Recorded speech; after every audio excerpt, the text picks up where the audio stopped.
Coucou tout le monde, j'espère que vous allez bien. Aujourd'hui on se retrouve pour une toute nouvelle vidéo. J'ai décidé de lancer une nouvelle série sur ma chaîne YouTube.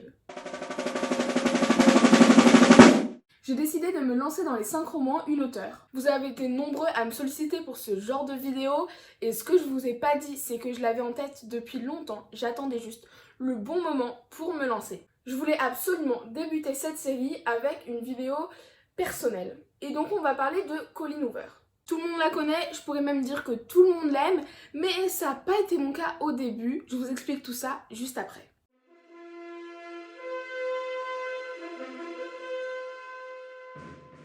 Colleen Hoover, ou Co pour les intimes, c'est une auteure américaine qui est très connue pour ses new romances, même si elle a commencé avec du young adulte, et ses one-shots hyper frappants.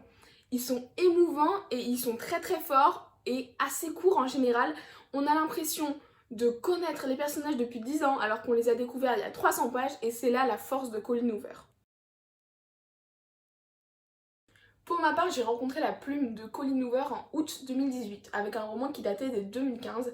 J'ai lu Confesse. C'était une histoire hyper émouvante mais pas du tout dans mon mood à ce moment-là.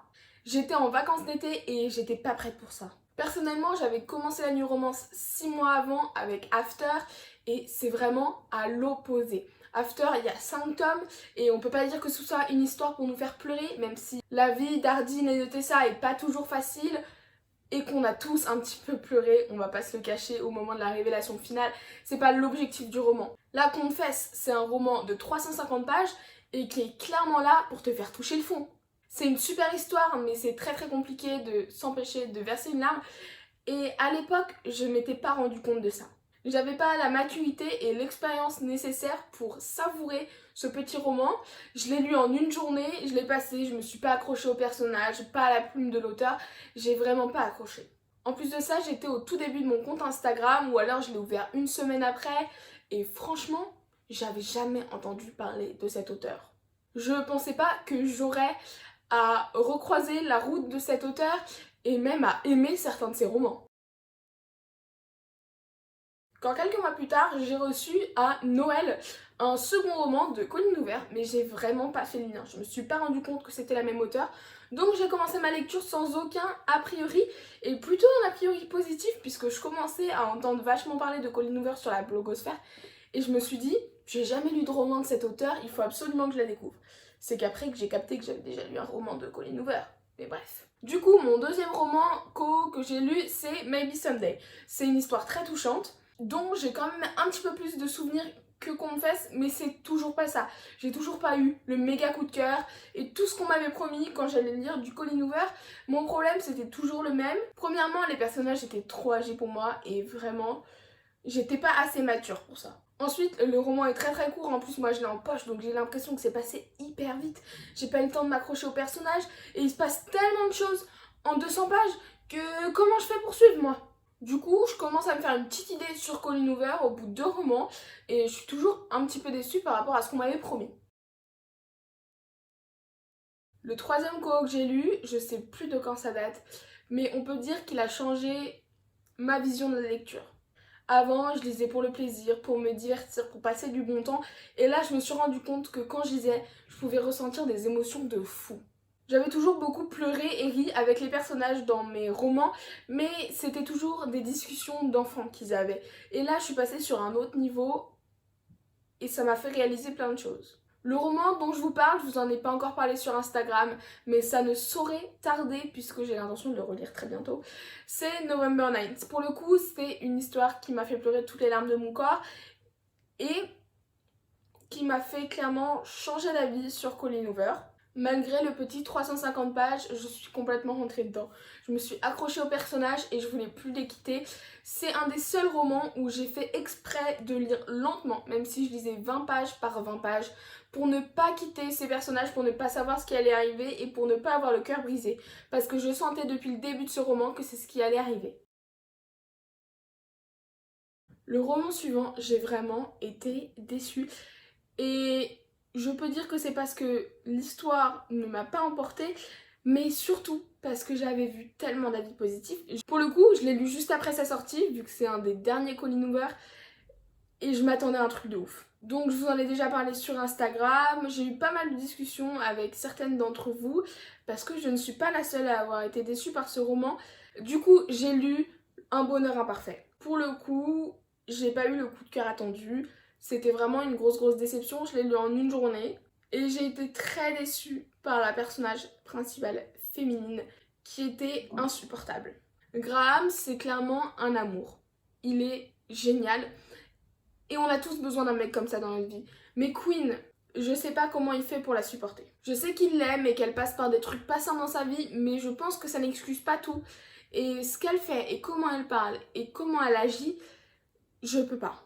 Il y a une grosse team pro-Queen sur Instagram qui arrête pas de faire de la pub pour ce roman et tout, et moi j'ai été très déçue. Et du coup, ça vient particulièrement de là parce que je l'ai lu un mois après sa sortie et à cette époque, je voyais au moins 3 posts par jour sur Instagram qui parlaient d'un bonheur imparfait et qui en vantaient les louanges. Et pour le coup, j'ai pas du tout accroché. Et je me suis rendu compte en postant mon avis sur Queen et sur tout ce qu'elle faisait que je n'étais pas la seule et que c'est juste que les avis négatifs passaient un petit peu moins et étaient un petit peu moins partagés.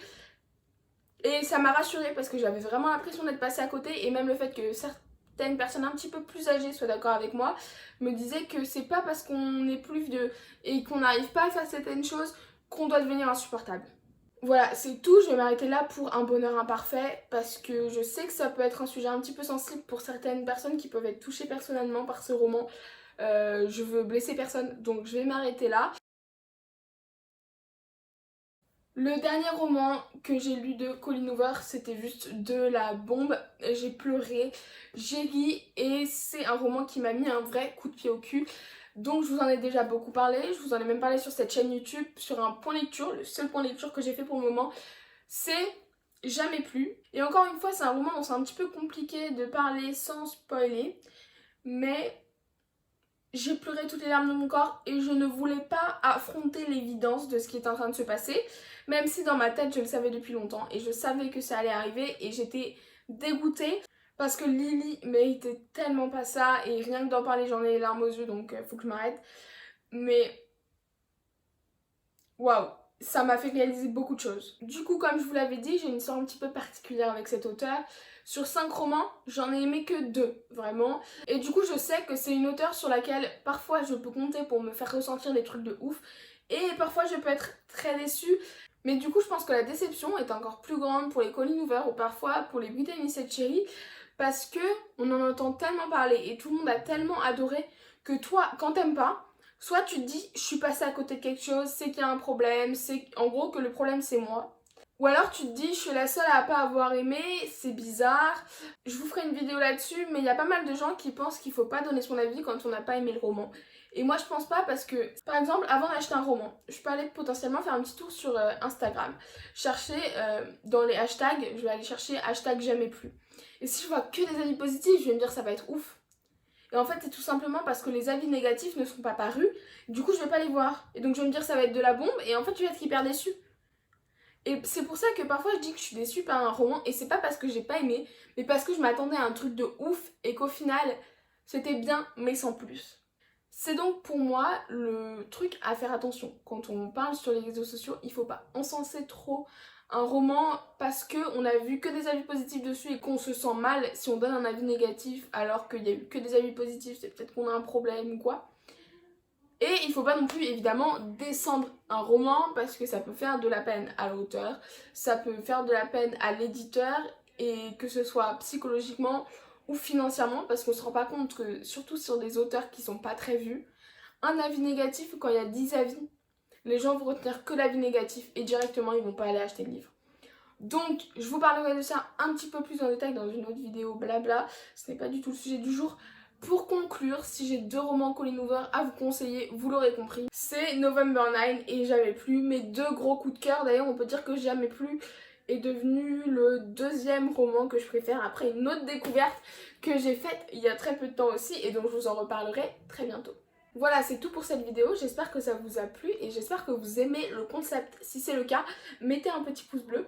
On se retrouve très bientôt pour une nouvelle vidéo. En attendant, n'hésitez pas à aller me suivre sur mon Instagram. Le lien est dans la description. À suivre la chaîne YouTube, à activer les notifications pour avoir un petit toutoum quand je sors une nouvelle vidéo. Et plein de bonnes lectures.